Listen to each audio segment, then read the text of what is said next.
Hey, loves, you're listening to the Be Well, Beautiful People podcast, the show that inspires you to live your best joy filled life by centering healing and liberation above all.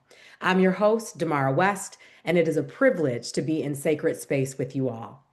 For today's episode, we're honored to welcome Dr. Imad, a neuroscientist and a scholar educator whose work lies at the intersection of science, story, and social justice. Trained in cellular and clinical neurobiology, she specializes in translational neuroscience with a focus on how the nervous system experiences adversity, regulates under stress, and heals through connection. Dr. Imad is the founder of the Trauma Informed Growth Institute and an associate professor of biology and equity pedagogy at Connecticut College. Through her teaching, research, and public scholarship, Dr. Imad invites educators and communities to slow down, breathe, and engage in the collective work of repair, one conversation, one classroom, and one nervous system at a time. In this episode, we talk about the ways that relationships can support us in healing, how understanding our biology can help us confront systems that perpetuate harm. This is a conversation about coming back to ourselves and imagining a world where we feel safe, connected, and fully alive. But before we begin, let's ground ourselves with this quote from Akwaki M. The first step to seeing is seeing that there are things you do not see.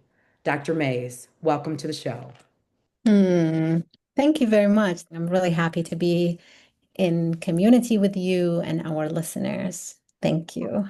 Yes, thank you. I was just delighted when our paths crossed at the Her Summit out at the Omega Institute. And I just knew that you were someone that I wanted to have a conversation with for our audience because you lead with such heart. And we're going to be getting into all of that. It's one thing to research how the body responds to trauma. But it's another thing to really live by trauma responsive practices and principles. And it was very, very clear from the moment that you began speaking at the time of your interview that you were someone that definitely leads with heart and also with your head. And so I'm so excited about this conversation. Me too. So you've spent years working on the intersection of neuroscience, trauma, and justice. What led you to this work and the intersection of these worlds?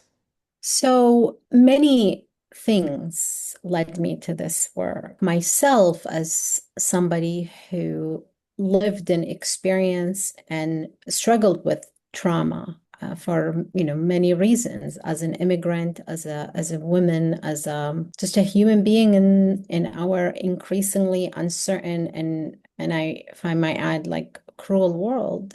Mm. So there was that, and I also began to see that there was a common thread. I was studying the brain here and also dabbling in philosophy and spirituality there and so on. And I would feel and see all the connections. But it really wasn't until I entered the classroom as an educator where I began to see higher education as a system that in many ways no different than all the other systems that I experienced that were perpetuating a certain narrative. And yet, I believe wholeheartedly in the power of education to liberate, to heal, indeed. And so it wasn't until I was in the classroom working with students, seeing that their traumas, witnessing, bearing witness, and the connections and the how we reflected each other so many times that I began to put more intentionality. And it was actually the students who would tell me, like, study this, put more intentionality to do this work. What is the connection between education and trauma and healing practices and liberation?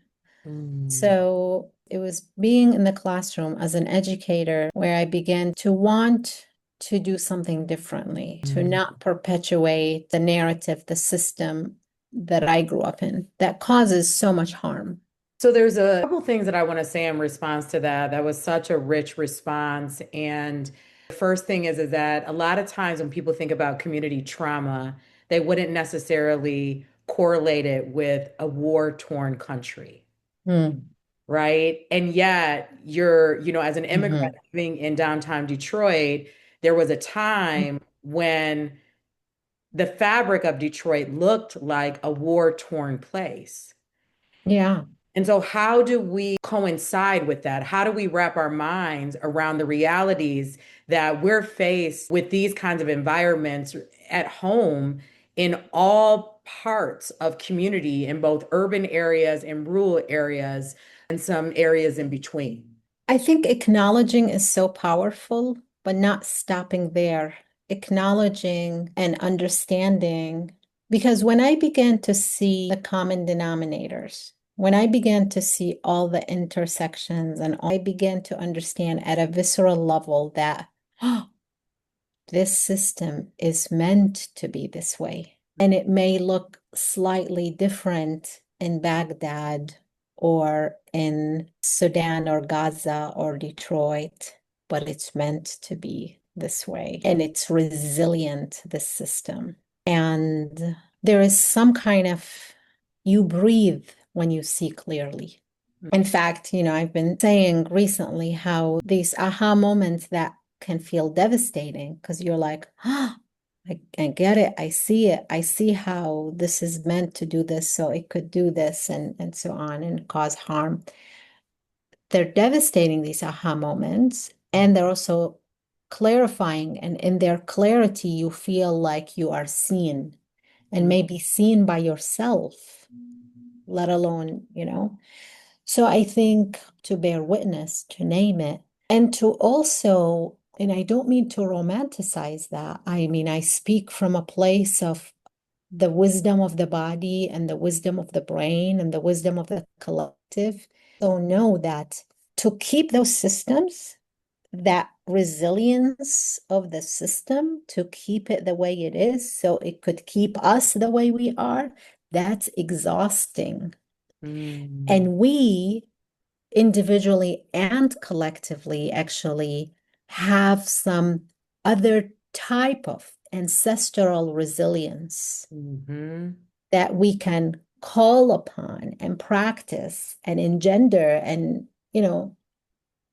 to transcend these other systems, if that makes sense. Yeah, no, it makes a lot of sense. And I really appreciate the metaphor that you gave about the breath, right? Mhm, And there mhm. are times when witnessing pain does literally take our breath away, but then we keep breathing.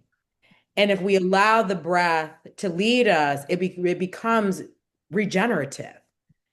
Mm, It mhm. becomes alchemized into something else. And I think this is a really important piece here because a lot of times when we talk about trauma in particular, we talk about the doom and gloom of it. But what you're saying, and you're inviting us in to really consider, is that there is beauty mired in trauma. There is Yeah. beauty mired in the witnessing of human suffering if only we sit with it long enough to make sense of it so that we can move forward in whatever way we're called to, both from an individual, a collective, and an ecological standpoint. And so that's a really powerful way to describe trauma because oftentimes I find that, even when we describe ourselves in place, in particular in certain places, we could say everything, you're Dr. Mays Imad, you've done this and that, and you founded this, and you've been a fellow here. But the minute that you say that you're a survivor of something, it catches people's attention in a way that those other things don't. Yeah. Yeah. But it's really important to not tell ourselves a story of victimization or inadequacy is not the word, but like fragility. I think there's Mhm, this perspective of fragility, and it's like mhm. fragile and strength at the same time. And so, how do you Yeah. embody those two Yeah. worlds? There's an Iraqi singer, Kadhim Sahir, and there's a song, and in it he says what translates to is that a human being without sadness how much depth can that person have? Mm, Is like a shadow of a human being. And so in our pain and sorrow and trauma and tears, there are stories of humanity. mm. And so you're absolutely right. I think we have the part of the healing is to bear witness Yes. to the oppression, to the pain, to the victimization, to the victims and all of it, but not stop there because we are so much more than the trauma, Yeah. right?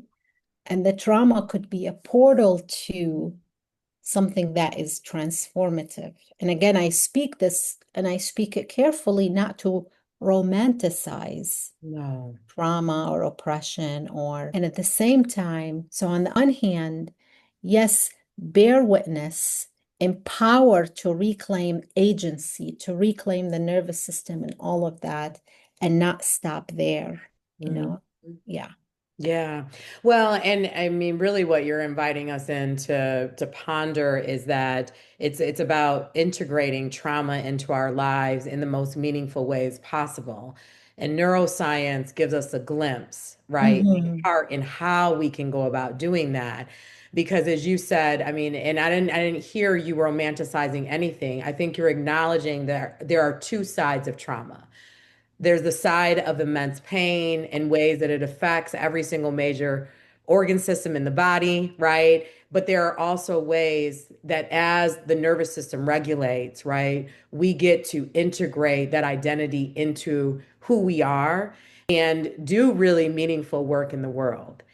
I think that for you, I really believe one of your secret sauces is the fact that you had a lived experience of trauma coupled with your academic rigor, right? Then also the academic environment. And so those three ingredients provided the pathway for you to do this deeply meaningful work. So without that, right, knowing that there are people in the trenches that haven't had these lived experiences of not just experiencing pain, but looking very closely at pain, how can people embody this heartfelt way of showing up in the world with this justice focus, with a focus on connection, without that lived experience? I think trauma is so pervasive. And I think just because you didn't live through the war or through a war or through immigration or through displacement, it doesn't mean you didn't experience it. I mean, we have the research on vicarious trauma. I mean, I really think right now there is global trauma that's happening just witnessing a live stream genocide Yes. Yeah. and not being able to do much about it other than sign paper here, maybe go to a protest there. Our nervous system is really in trouble. Yes. Just looking at that and at the most primitive, visceral, cellular, subcellular level, our nervous system is like, why does this keep going on? Why is this happening? Am I gonna be next? And nobody's gonna do anything about it, right? Mm, So when I say we heal through connections, trauma is relational, so is healing. And yes. so what we're experiencing is this relational betrayal when we see that the leaders and the people around the world are allowing this to happen, Yeah. right? And we see the poverty and we see the climate. And so I think trauma is insidious and trauma is every day. I mean, I think, I know, for example, like some people when they read about the transatlantic slave trade and the details, they didn't live it, they didn't, but it could be really traumatic. Like, you mean human beings did this to each other and Mm. still do it on other levels? So it feels like a betrayal. So it's not about, I'm really not interested, did you experience trauma or not? And what kind of trauma did you experience or not? I kind of assume that people are heartbroken. Mm. People who feel, who care, who love, who dream, are heartbroken because of where we are in the world and what's happening in the world and the senseless cruelty and Mm. deaths and so on. So I think let's not bypass it. Sit with the pain, bear witness to the pain, name the pain, talk about the injury, the moral injury of having, and moral injury is not just about going into a battlefield and committing things that go against my internal compass. Moral injury could also mean that witnessing something I don't agree with. And I can't do anything about it. And I have to continue to be part of an institution or a society or something that condones it. Absolutely. Name that moral injury. So at the very least, our hearts is witnessed. That when I say my heart is broken, my heart is hearing me say that. Mm. And the heart then speaks back and say, thank you for not silencing me. And these moments of bearing witness to ourselves, to each other, to the dead, to the living, to those moments are the beginning of the transformation, the beginning of the healing. And Yeah. not to ignore them or spiritually bypass or immediately say we don't have, we got to talk about the healing and the resilience and all of that. No, the pain deserved to be witnessed, Mm. Yeah. you know? The Fault in Our Stars, there's a line that says something to the effect of that pain demands to be felt. Mhm. And I really appreciate how you have framed this because what you're naming is that suffering is a universal truth. And that one of the ways that we begin the healing process is simply through the acknowledgement, right? What I pictured as you said this is like the softening of the heart, right? How the heart expands and it contracts as Mhm. we feel pain. Well, if we don't acknowledge it or if we are desensitized to it, then we can't open it up again. We Mhm. can't. And then that closing becomes bigger and bigger and bigger. And we know that this is where disease, both mental illnesses and physical ailments start to show up in the body because we know that everything begins with emotions and the honoring of emotions so that emotions can be alchemized, right? And be the teachers that they're called to be for us. Really, really beautiful frame, Dr. Ahmad.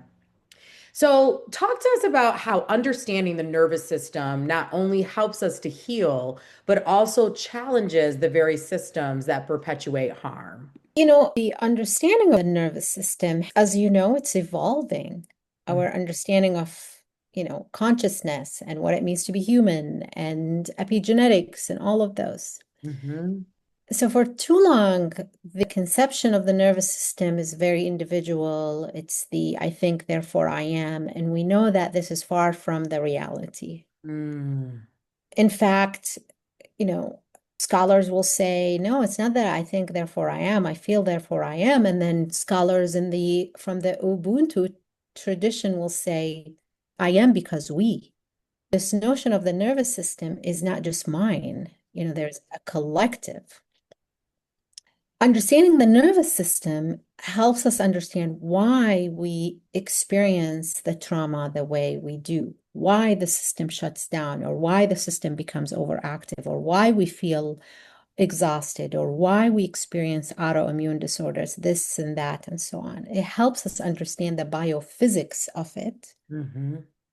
equips us people that when people say you gotta regulate, you just have to regulate. Right now, there is so many conversations about if we just self-regulate, then everything be perfect. Mm-hmm. And the reality is that a dysregulated nervous system, because of the environment, doesn't just magically get up and regulate itself. I mean, it's just, again, it's physics, it's biology, it's science. And so neuroscience is beautiful, powerful, and empowering less to help us understand ourselves, why things happen the way they do, the stress response, the growth, the plasticity, and it also helps us push against this quick fix that, you know, people push on us that if you just self-regulate, if you just control your emotions, if you just breathe, that somehow magically all the things in the system are going to disappear and you're going to be regulated. In Mm. reality, the co-regulation is what we need to be talking about. And by co-regulation, it's many things, but it's going beyond a singular nervous system. It's looking at the collective. So this is really powerful because, of course, we know that when we're around other people, they have the ability to impact us, right? We have mirroring, we have all kinds of ways that our biology is built for connection, right? Mhm. Like what you're offering is that connection in itself is healing. That when we simply take time to create meaningful connections, that our body has the ability to begin regulating itself. And if we're only using these practices alone, we're really limiting our ability to regulate. We're going to have a plateau state, essentially, Yeah. if we're only practicing individually. Yeah, we don't exist in a vacuum. Neither do our nervous system, neither do the cells in the body and the brain, our neurons. And we depend literally on each other for our survivability and regulation and so on. And so it's the self and the other. Yeah. And the co-regulation could be with others, you and me. It could be in nature. It could be with the book, with ancestors. It could be many, many things. And it's a really powerful because all of a sudden, it expands our capacity to tend to the wound. It expands because it's no longer just me. It's the us. Yeah, yeah. I have a recent example of this where I just went through a breakup with someone and, my heart is mending and I met someone else and, initially I thought, oh, I'm never going to talk to this person again. Not because I'm angry. It's like, oh, this chapter needs to close. And I found myself in relationship with this new person where my heart was softening to this old person. And it was a beautiful example of what can happen as we have Wow. new meaningful connections, that our heart can literally soften towards those old ones that have caused us some pain. And so that was such a beautiful recent thing. I was surprised. I said, "Oh, this is interesting. I didn't expect that this is one of the discoveries that I would make as I meandered into this new relationship." Because we think that this new relationship is really just about ourself and this person, but it's not. It's so much deeper than that, right? Mhm. Relationships are rooted in our ability to heal across relationships, essentially. Yeah. And so for people who are listening who have been so hurt that they say, gosh, I'm on an island, no one understands me. I've been too hurt to even attempt to be in connection, to even try to build a relationship. Knowing the power of this, what advice would you give to them? I would say listen to your heart. I think it's really important to rekindle the relationship with yourself. Mm, Because what could happen when I feel a betrayal, when a relationship is wounded and broken, what could happen is even subconsciously or consciously that I say, how did I go so wrong? How did I misjudge? How was I so off? How was I so trusting? How was I? And then that you internalize it and you start kind of like chipping at the trust in yourself, in your judgment. mm, And so, really, like when you go on that island, it's a protective step. So, I would say begin by rekindling that. mm, And you rekindle that by witnessing your wound. Like sometimes I remember saying, this was years, I was talking with a coach and I said, they helped me see that I was like tending and bearing witness to all the people that come into my life, their wounds, tending, bearing witness, naming it. And mm, my heart, my physical heart was experiencing pain and saw a cardiologist and and I was trying to like understand what's the symbolism of this, what's happening, what is my heart, and working with that coach really helped me see that my heart was saying, okay, you're bearing witness to all these other hearts. Can you listen to your heart? Bear Mm, witness to your heart. Go into your pain. No? that's so good. That's so good. Mhm. And, my next book that's coming out in December is called Love Will Liberate. And it is about relationships that we have across the board, starting with the most important one with the self, right? Mhm. That everything flows from that place. But I Mhm. really appreciate that you're saying that the island is necessary. Like, go get on the island, but come off the island, right? Come off with the intention of only staying on the island long enough to mend so that you can get to the place of reconnection, because our design, our human design, our biological design is to be in connection and in community. And so many people are suffering alone, absence of community, because they feel that community has caused them too much pain. Hmm. And so thank you for, just honoring the fact that we need an island. We need the island, Mhm. right? Let's just not get stuck on the island. And when you are on that island, remind yourself that you're not alone. Mm, There are spirits and ancestors and stories and connections that in you, on you, within you. So you're carrying those stories. So you're not and never alone. mm. No? Yeah, this is really good, right? Because a lot of times we think about loneliness in terms of our proximity to people in the material world versus our connection to all of the people who came before us, all of the things that have carried us to this moment, right? Mhm. And I do think it's important to be reminded of that, because so oftentimes our pain will trick us into believing that we are truly alone. And that couldn't be farther from the truth. And you named something earlier, Dr. Imad, that, connectivity and I believe our resiliency is really rooted in our ability to connect, even if we don't have someone in the physical, right? We have all these connections that have come before us that we can use as leverage to carry us forward until hopefully we can have those connections within the material world once we Yeah. get to the point of healed.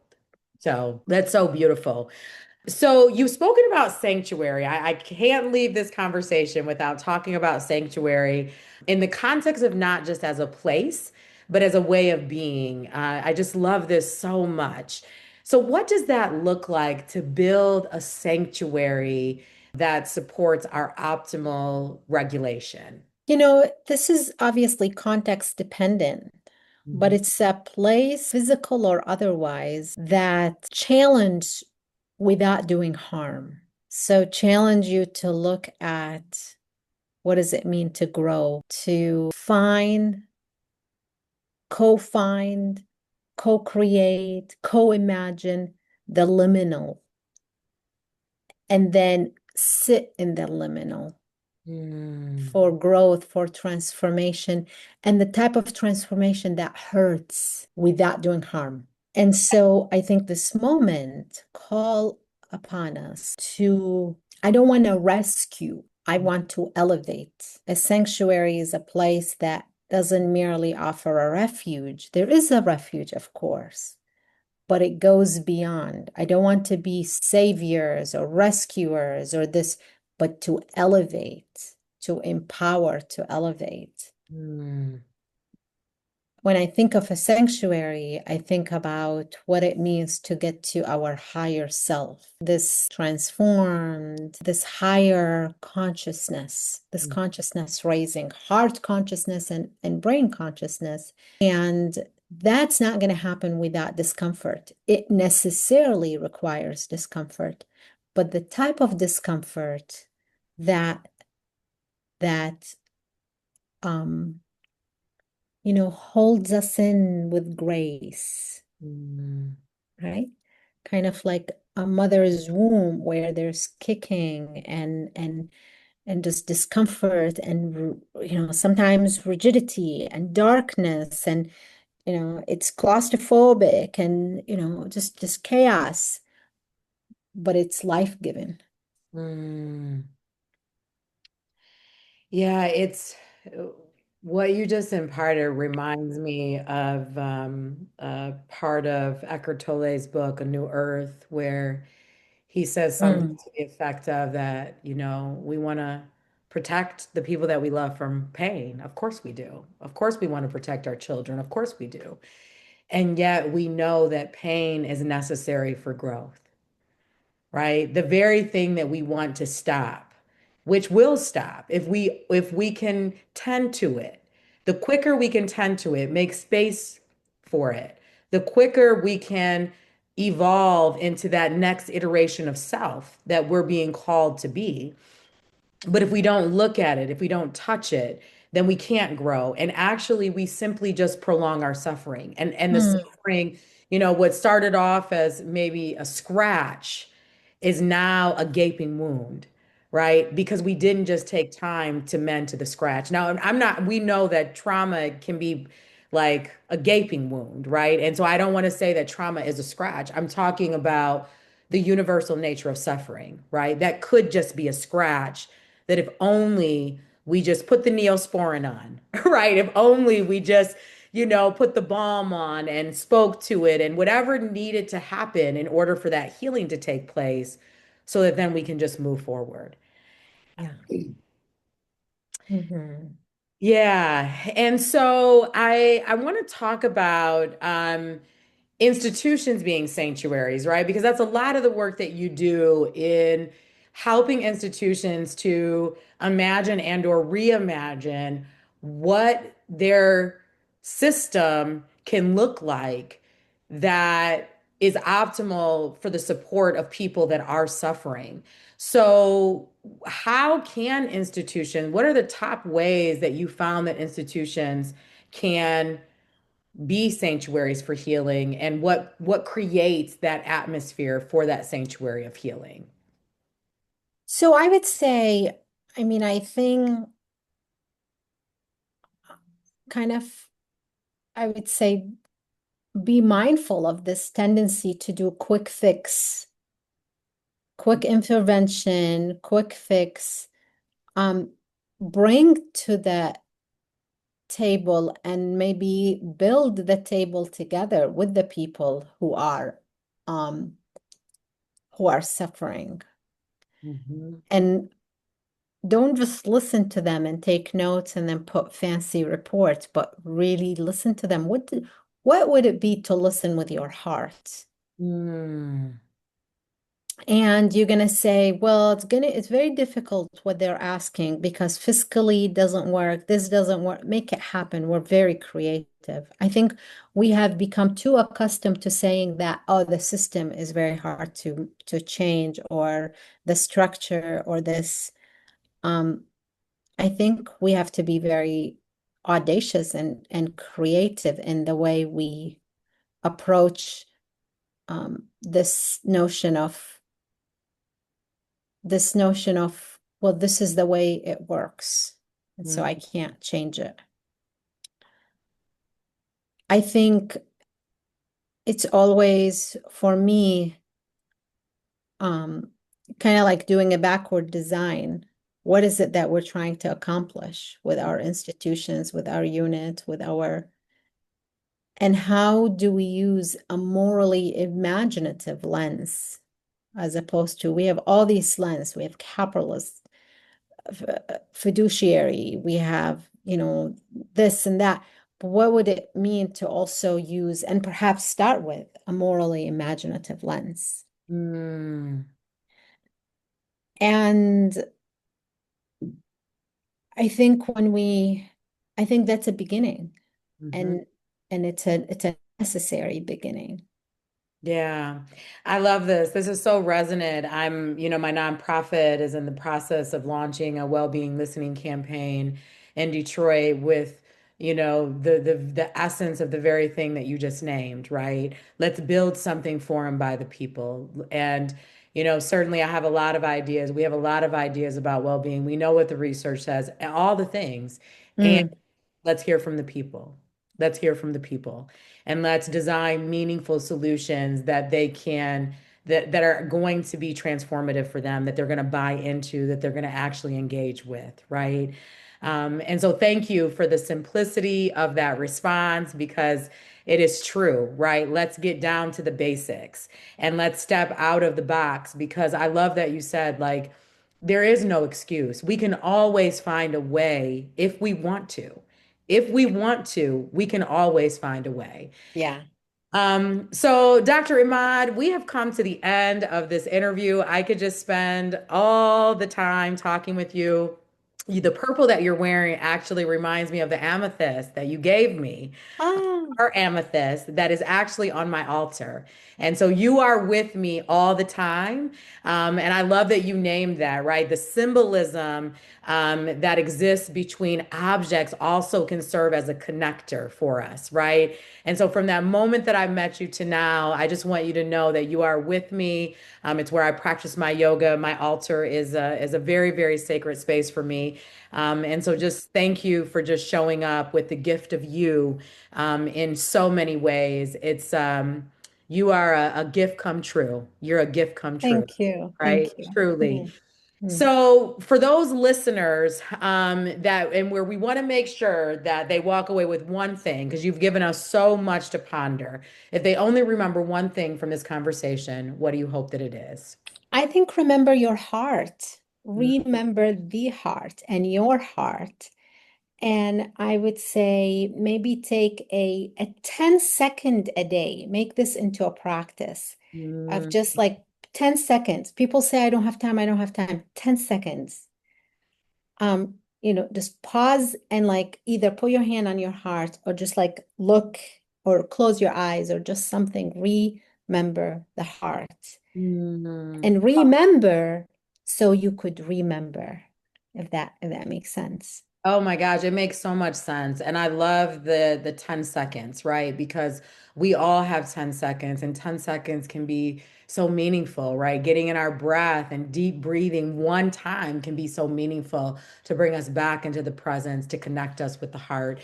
So beautiful. So Dr. Imad, how can folks stay in touch with you? Because I know that they're going to want to do that. Sure, I will share my email with everyone. It's my first initial Imad, so Mace Imad at CONN.edu.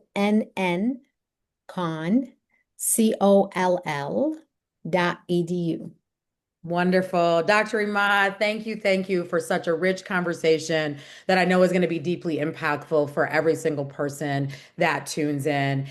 So, for the audience, I want to share my deep gratitude for you tuning in today. I hope that the insights shared by myself and Dr. Imad have opened new pathways towards your healing and liberation. If either of us can assist you on your journey, you know how to reach out. And also be sure to tune in to the 100 plus additional episodes that we have on the Be Well Beautiful People podcast.